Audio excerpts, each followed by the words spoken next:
Bonjour à tous, je suis Maxime Wagner, conseiller en gestion de patrimoine au sein du cabinet Patrimoine Consultant Alsace et j'ai l'immense plaisir de vous retrouver aujourd'hui pour une vidéo dédiée au private equity ou capital investissement.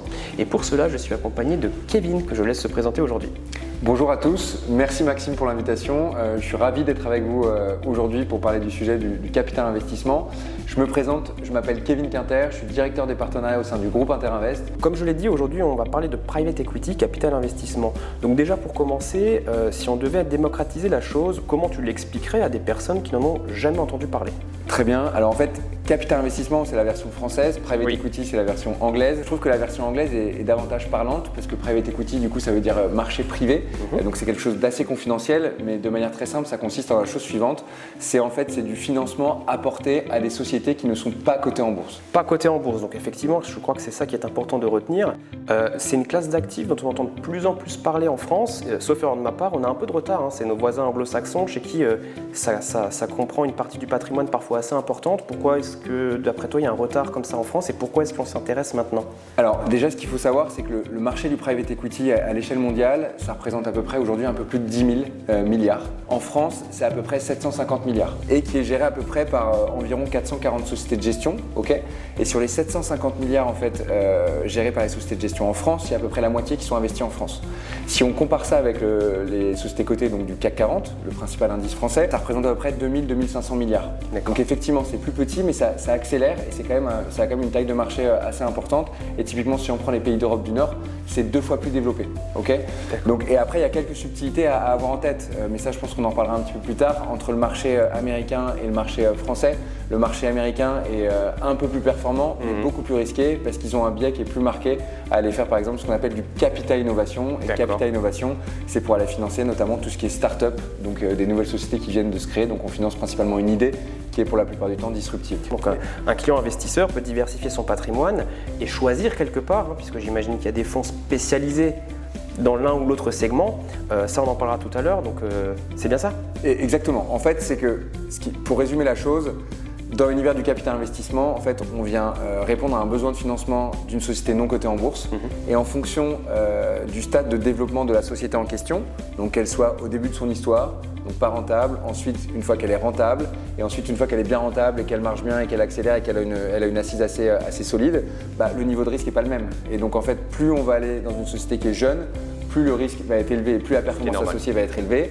Et à l'inverse, plus on va financer une société qui va être mature, avec des reins solides, moins la performance va être élevée, tout en allant chercher des jolis rendements aujourd'hui. Mais par contre, le couple rendement-risque va être beaucoup plus équilibré, beaucoup mieux dimensionné.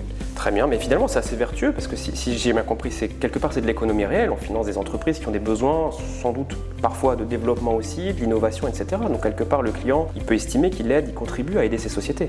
C'est un des éléments notamment qui fait qu'aujourd'hui le capital investissement attire beaucoup les capitaux des épargnants parce qu'effectivement, tu as mis un doigt sur un sujet qui est hyper intéressant, c'est le financement de l'économie réelle. Bien sûr. On vient apporter des solutions de financement à des chefs d'entreprise, à des structures pour participer à leur développement. Donc ça a vraiment beaucoup de sens. Et aussi, pourquoi est-ce que c'est une classe d'actifs qui attire beaucoup de capitaux? Parce que c'est tout simplement, si on regarde sur les 10 dernières années, si on compare typiquement 3 classes d'actifs, on va prendre le marché action, le marché du capital investissement te le demander. Et le marché immobilier. Si on regarde le marché action, c'est à peu près 10% de rendement d'accord, sur les 10-15 dernières années. L'immobilier, on est autour de 5-6% et le private equity, on est autour de 14%. Donc c'est pour ça aussi que ça attire autant de capitaux et c'est un marché qui est extrêmement étendu parce qu'aujourd'hui, comme tu le sais, il y a beaucoup plus de sociétés qui ne sont pas cotées en bourse que de sociétés cotées en bourse. Tout à fait. Tu as aussi mis le doigt sur quelque chose d'intéressant finalement, c'est que tu as parlé d'une dizaine d'années finalement. Donc on reste quand même, bien qu'on soit sur le monde du non coté, on n'a pas forcément cette volatilité qu'il pourrait y avoir sur les marchés actions cotées.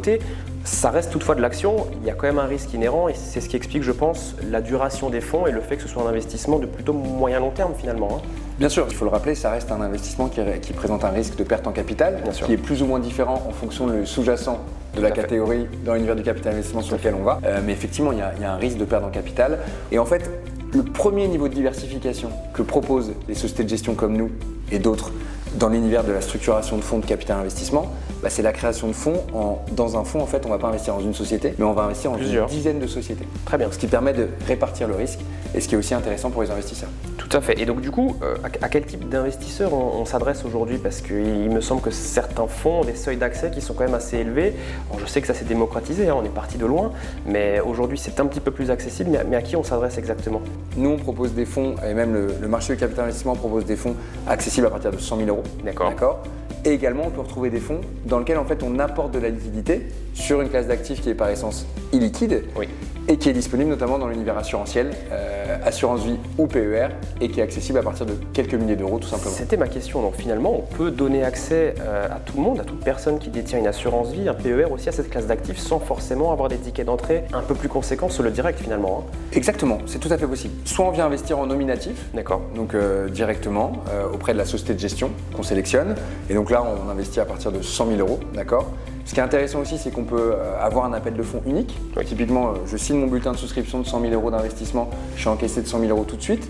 Mais aussi, on peut avoir 100 000 euros divisés sur 4 années, donc 25 000 euros par année. Et donc, il y a des nouveaux véhicules qui sont apparus ces dernières années, qui sont notamment plus communément appelés sous le format de FCPR, Fonds commun de placement à risque, qui sont accessibles notamment dans l'univers assurantiel, soit au travers de contrats d'assurance vie ou de plans d'épargne retraite, et donc là, qui sont accessibles à partir de quelques milliers d'euros. Et ce qui est intéressant vraiment avec ces fonds-là, c'est qu'en fait, ça apporte de la liquidité et qui permet d'avoir une jolie diversification au sein d'un contrat, tout en allant se positionner sur des valeurs en capital investissement. Donc on apporte de la diversification, de la performance, tout en étant décorrélé finalement des marchés cotés. Tout à fait, c'est ça. Donc ce qui permet vraiment de rajouter une brique afin d'avoir la plus belle diversification dans un contrat. Et la diversification, c'est quand même le nerf de la guerre, ce qui permet d'avoir une enveloppe et une allocation la plus résiliente dans le temps. Tout à fait. Eh bien écoute, merci pour tes questions. J'aimerais maintenant que tu nous parles un petit peu plus d'Elevation Capital Partners, donc qui est votre branche du capital investissement justement chez Interinvest Group. Et puis parle-nous un petit peu du groupe et de ce que vous proposez en ce moment. Parfait. Alors oui, en fait, l'une de nos entités est Elevation Capital Partners. Elevation Capital Partners est une société de gestion spécialisée dans l'investissement dans les sociétés non cotées en bourse. Le capital investissement.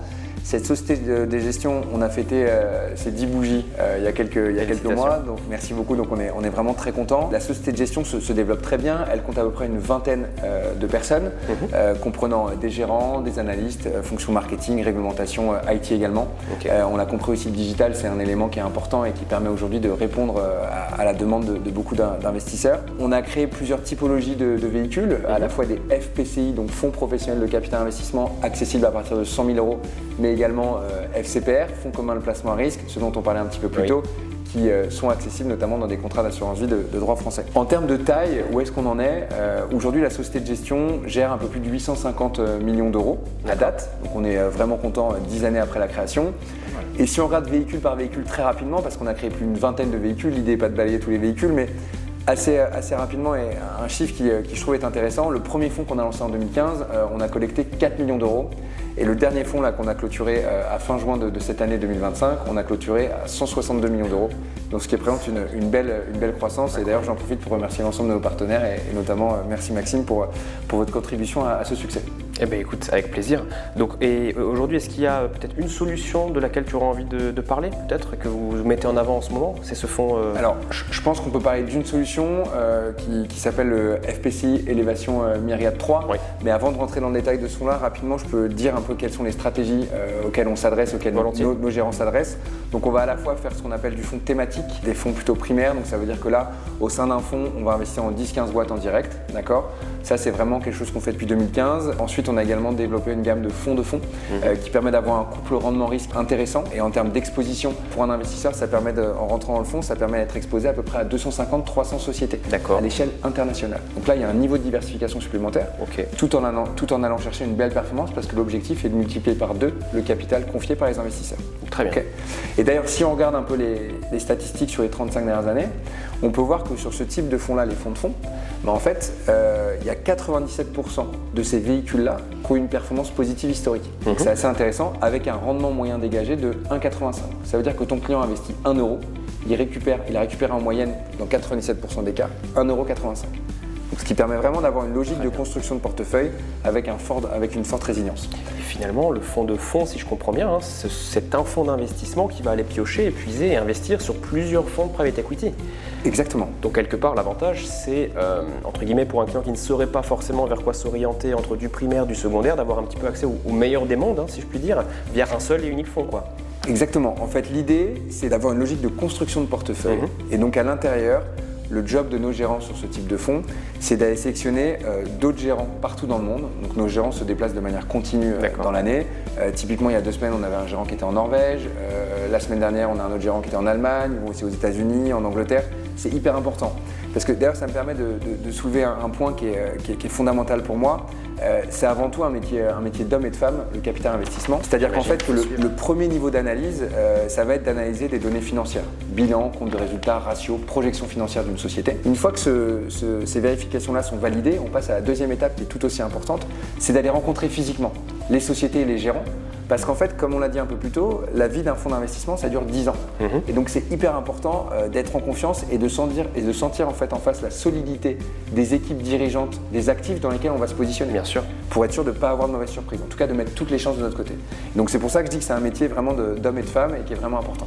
Et donc, oui, le fonds Myriad 3, c'est un fonds qui permet d'avoir une belle diversification sur 4 niveaux. Une diversification en termes de thématiques. Donc on va à la fois investir dans des fonds primaires, des fonds secondaires, on va faire également de l'investissement direct dans des sociétés. Pour un investisseur, comment ça se résume? C'est qu'il est investi sur à peu près 250-300 sociétés. D'accord. Ensuite, on va avoir un niveau de diversification géographique. Ça, c'est intéressant, parce qu'on peut voir dans le monde, ça va très vite, et c'est important d'avoir une position dans les endroits où ça avance dans le bon sens. Donc, on va investir dans des fonds qui vont être en France, en Europe, aux États-Unis, d'accord, avec les caractéristiques de chaque marché. Un autre niveau de diversification qui est aussi hyper pertinent, c'est à quel moment on fait l'investissement. Je suppose que tu as déjà eu plusieurs fois la question de tes clients, est-ce que c'est le bon moment pour y aller? Bon. Souvent. Ça, je pense que la meilleure réponse, c'est de faire un investissement progressif afin de lisser les points d'entrée. Nous sommes d'accord. Et en fait, la manière dont on voit les choses chez Elevation Capital Partners, c'est au travers de la structuration primaire-secondaire. Parce que comme je l'ai dit un peu plus tôt, un fonds secondaire, ça vient racheter des parts de fonds qui existent en cours de vie. Donc entre l'année 3 et l'année 7, sur une durée de vie de 10 ans. Donc ça veut dire qu'on va se positionner sur des fonds qui ont été structurés en 2020, 2022, 2025, 2026. Et donc ce qui permet de lisser tout simplement les différents cycles économiques. Et le 4e niveau de diversification qui est important à mettre en avant, c'est la typologie des fonds dans lesquels on va investir. Parce qu'aujourd'hui, on voit que le marché se divise en deux. D'un côté, on peut voir des fonds généralistes, c'est des fonds qui gèrent plus de 1 milliard. Et on va avoir des fonds plutôt spécialistes, plutôt de niche, c'est des fonds qui gèrent un peu moins de 1 milliard. Donc généralement 100 millions, 200 millions, 500 millions.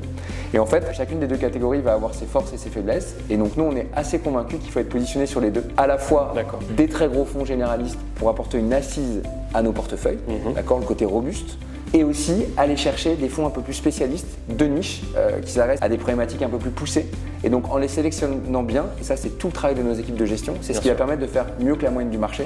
Donc au global, ça permet d'avoir une belle diversification avec une jolie performance à la clé. Super, et bien écoute Kevin, je te remercie infiniment. Donc si je devais résumer en quelques mots, finalement c'est une classe d'actifs qui est en plein essor, qui a encore du chemin à parcourir, mais qui en fait déjà. Éligible en direct et ou en assurance vie ou en tout cas dans les fonds assurantiels, dans les contrats d'assurance. C'est de la diversification, ce sont des actifs non cotés en bourse, donc on a ce côté performance, action qu'on peut aller chercher sans être corrélé au marché financier ni à l'immobilier, donc une diversification supplémentaire. Et bien écoute, merci Kevin, c'est beaucoup plus clair je pense à présent. Merci d'avoir donné de ton temps pour nous parler du private equity aujourd'hui. Merci à vous pour le visionnage de cette vidéo. Toute l'équipe Patrimoine Consultant Alsace reste évidemment à votre disposition pour vous accompagner et bâtir ensemble une stratégie adaptée à vos besoins. Merci. Au revoir.